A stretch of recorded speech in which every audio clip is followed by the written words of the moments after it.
Urgente, la OMS declara el brote de viruela del mono como emergencia sanitaria mundial. Today, the emergency committee met and advised me that, in its view, the situation constitutes a public health emergency of international concern. I have accepted that advice.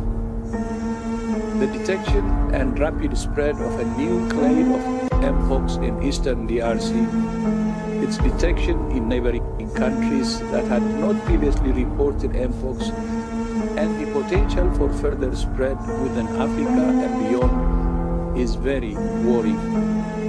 In addition to other outbreaks of other clades of Mpox in other parts of Africa, it's clear that a coordinated international response is essential to stop these outbreaks and save lives.